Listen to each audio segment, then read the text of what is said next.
दोस्तों, जनहित भारत में आप सभी का स्वागत है। विपक्षी दलों के इंडिया गठबंधन ने बुधवार को अपनी समन्वय समिति की पहली बैठक में यह घोषणा कर दी, इंडिया गठबंधन दल का कोई भी प्रतिनिधि ऐसे मीडिया एंकरों की शो में नहीं जाएगा जो न तो देश की जनता की समस्या पर आवाज उठाते हैं और न ही विपक्ष की आवाज को उठाते हैं। वह केवल मोदी सरकार के महिमा मंडन में लगे रहते हैं। और इंडिया गठबंधन ने बकायदा इन 14 एंकरों की लिस्ट भी जारी कर दी है, जिसमें राष्ट्रीय न्यूज चैनलों के 14 एंकरों के नाम शामिल हैं। सूची के पहले नंबर पर हैं अदिति त्यागी, जो आज तक की एंकर हैं। इंडिया गठबंधन की घोषणा के बाद अदिति त्यागी ने ट्वीट की है कि देश के लिए सवाल पूछने के लिस्ट में अपना नंबर पहला है।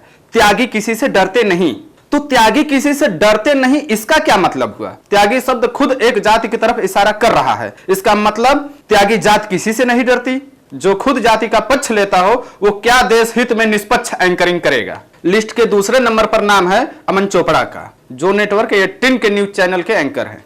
अमन चोपड़ा ने अपने ट्वीट में एक वीडियो डालते हुए बोला कि शो की शुरुआती हिस्सा इंडिया गठबंधन को इतना अच्छा लगेगा कि बायकॉट लिस्ट से मेरा नाम बाहर हो सकता है। शायद यही चाहता है गठबंधन।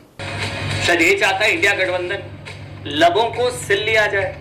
तो लब तो सिल ही गया है अमन चोपड़ा भाई। आप जैसे एंकरों को तो यह तक पता नहीं कि सवाल सत्ता पक्ष से पूछा जाता है, न कि विपक्ष से। जबकि आप जैसे पत्रकारों ने हमेशा विपक्ष को ही कटघरे में खड़ा करके पूरे देश की जनता को गुमराह किया है। लिस्ट के तीसरे नंबर पर आते हैं अमीश देवगन, जो कि न्यूज 18 चैनल के एंकर हैं।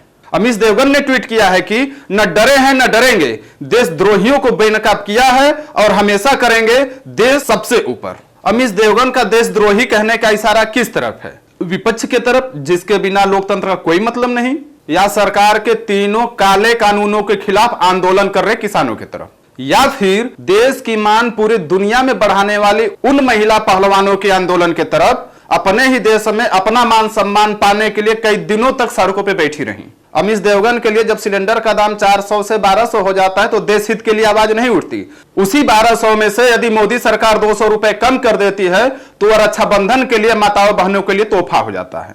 लिस्ट में चौथे नंबर पर आते हैं आनंद नरसिम्हन, जो नेटवर्क 18 न्यूज चैनल में काम करते हैं। पांचवें नंबर पर आते हैं अर्णव गोस्वामी, जो रिपब्लिक न्यूज चैनल में एंकर हैं। लिस्ट के छठे नंबर पर आते हैं अशोक श्रीवास्तव, ये डीडी न्यूज के एंकर हैं। लिस्ट में 7वें नंबर पर आती है चित्रा त्रिपाठी, जो आज तक के न्यूज चैनल में एंकर हैं। लिस्ट में 8वें नंबर पर आते हैं गौरव सामंत, जो इंडिया टुडे और आज तक न्यूज चैनल में एंकर भी हैं। लिस्ट के 9वें नंबर पर आती है नविका कुमारी, जो टाइम्स नेटवर्क न्यूज चैनल में एंकर हैं।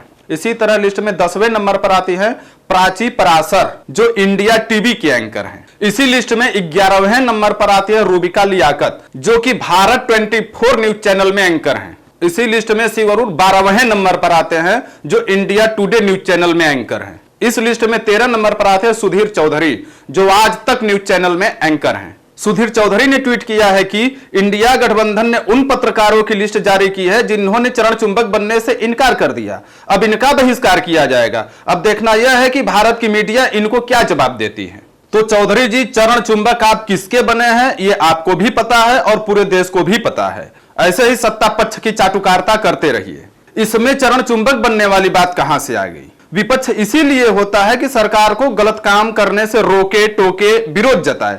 मीडिया का भी यही काम है कि यदि सरकार विपक्ष की बात नहीं सुन रही है तो विपक्ष की आवाज पुरजोर तरीके से उठाए। इसी लिस्ट में 14 नंबर पर आते हैं सुशांत सिन्हा, जो टाइम्स नव भारत न्यूज चैनल में एंकर हैं। तो सवाल यह है कि क्या भारत की जनता गोदी मीडिया और मोदी सरकार के इस गठजोड़ को समझ पाएगी और अपने वोट की शक्ति के दम पर लोकतंत्र को बचा पाएगी? यदि हमारे द्वारा दी गई जानकारी आपको अच्छी लगे और वीडियो पसंद आए तो चैनल को लाइक करें और सब्सक्राइब करना न भूलें। धन्यवाद।